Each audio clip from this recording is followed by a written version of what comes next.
This is Tony Poulos. I'm here today with some selected guests to talk about how brand challengers are wanting to enter the next generation mobile space. It's a very hotly contested market at the moment, but niche players are finding room to come in and attract and address particular market sectors. Today I've asked three specialists in the marketplace. Firstly, Lucas Skoskowski, who is the CEO of Redknee. Lucas, welcome. And Fernando Raimondo, who is the CEO of KPN in Spain. Welcome, good to have you here as well. And of course our old friend Dario Talmesio, who is a principal analyst with Informa. I figured you three would be the best to talk about this because you have experience from all different angles of the marketplace. And I'm particularly interested in talking about MVNO activity. We're starting to see MVNOs predominantly driven by brand names that want to come into the market. Is this a viable policy, and what do they have to look out for? Lucas, what do you think is the issues? So we're definitely seeing a lot of interest and a lot more activity than ever before globally. In all the markets, as operators have consolidated, they're looking for sub-brands and brand challenges to really help them address the niche markets and really optimize each of the segments. I think what they have to look out for is they shouldn't try to become a telecom operator. I think as might have been tried in the past, and they have to look at the back office systems to support them in their agility, leveraging what they really are good at, and having ability to really market. Because I think that's key. Well, that would be your driver, but in your case, as an operator, are you attracting these MVNOs? Do you want them to become customers in markets so competitive as Spain? Yeah, well, I think that the customers are every time more and more exigent. This is important that we are starting to see a split between handset vendors and the telco services. These last 2-3 years we have been a kind of a situation where the telecom operator is also subsidizing and being a big player of the handset delivery, and we think that this is changing. Now we have to be forced by the customers just to sell the service, and this is where the MVNOs I think have a real room for that. So we are willing to play as a cost leader, and we are somehow addressing the same situation as in the airlines with the Ryanairs, with the EasyJets, and this kind of companies, and that's our role. Well, Dario, you're watching the market across the board, particularly in Europe. Are you seeing increased activity?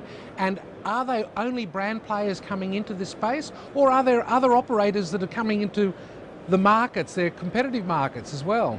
I mean, not only in Europe, I would say globally, there is a lot of interest in the MVNO space.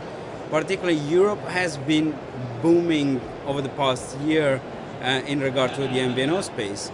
And as you mentioned, this is not only second brand or dual brand, there's not only niche market to address, but there's also a lot of interest from operators from, as you say, outside the European region to enter the European region and grab those customers that have more brand affinity to them rather than to the local operators.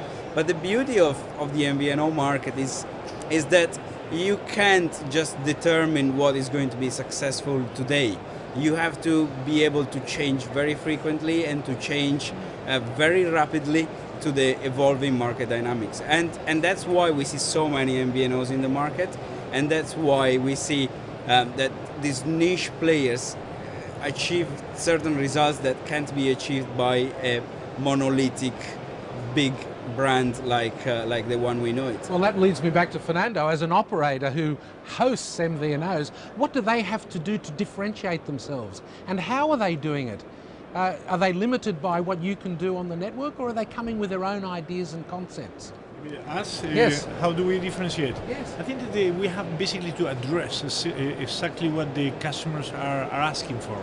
So we have been seeing incumbents making very, very complex tariffs, basically just to avoid the customer to can compare tariff with the tariff. So you have a kind of equation tariffs, together with a handset that drives you to a contract of 18 months or 24 months.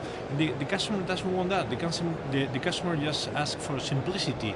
This happened 10 years ago in the fixed market. The fixed market is where it is, and now this is a turn for the mobile. So we have to address this simplicity. When we talked about MVNOs years ago, they tended to rely on the parent operator to do most of the work for them. But that's changing now, isn't it? You're spending a lot of time and effort providing MV enablement capabilities. Are they wanting to do more and more themselves? Are they capable as brands to do more of the work, particularly in the BSS and the back office space? So I think it's interesting. I think definitely, as was mentioned, it's about agility, adaptability, and really speed. So to us, the approach has been, I think, what they find is the systems that incumbents are providing are not meeting those requirements and needs, and not being cost effective in order to meet their brand objective and their business objective. So our effort has been spent both Redknee directly, working also with Microsoft and working with Tech Mahindra now, that we want to provide different avenues of having cloud-based offering, which is high on configuration, low on customization, and for you to be able to grow, to use it as you grow, we can create high leverage. It becomes low TCO, and allows you also the flexibility of integrating as cloud services to your own loyalty programs, to your own back office, while being able to change quickly your daily deals, promotions, bundles, and be able to do that with low technology requirement and also not owning anything on site. One of the things that's come up recently is the discussion about OTT, or over-the-top players, utilising the bandwidth of the operators and not contributing. Do you see a time, Dario, that we're going to see perhaps the over-the-top players becoming MVNOs as well in order to guarantee service to their customer base, or is that way in the future? It's, I think it is possible that an OTT want to become an MVNO. But there are many ways to get there. You don't really necessarily need to be a Google talking to an operator, setting up your HLR, setting up everything. So there are probably lighter ways of entering the MVNO space from an OTT point of view.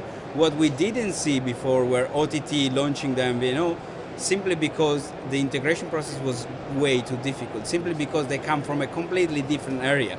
So, but if you have the possibility, as we see now today, of having a middleman effectively managing all the technical difficulties for you, obviously that opens up a possibility for an OTT to enter the space as an MVNO. If the MVNOs are coming on board and you're starting to see them growing in your operation, for example, how do you compete with them? Do you start to compete with them as an operator, or do they become a target for the operator in the future? No, I think there's a lot of room for agreements between them and us. Obviously, we have to specialize in our fields. As I said before, we are a telco, and as telco, we are a service provider. That's it. So we should not go much beyond than that. Obviously, there is a lot of opportunities where we can make a cooperation, because they need our infrastructure and we need their applications. So it's a good combination. And I think there is a lot of opportunities for making this kind of agreements between them on us. But I don't see them being a MVNO per se. It's interesting you mention applications, because I think that may be one of the drivers that MVNOs will bring, particularly brand names bringing their own applications into the marketplace. Will they do that exclusively, do you think, for their brand and try to attract and keep their own customers, or will they try and open them up to as many people as possible? Obviously, the market is big enough, so I think it would be a mistake just to focus in a very specific market. So I think it's the opportunity is being as wide as possible.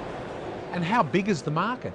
How many market sectors are there that we can break it down to, and how many brands are we going to see? I'm going to take this one. How big is the market? I think at the end of last year we had about 85 million MVNO customers globally. Now Informa Telecoms and Media is forecasting the market to become 186 million by the end of 2016. So it's a big market. It's a very, very big market, and it's growing.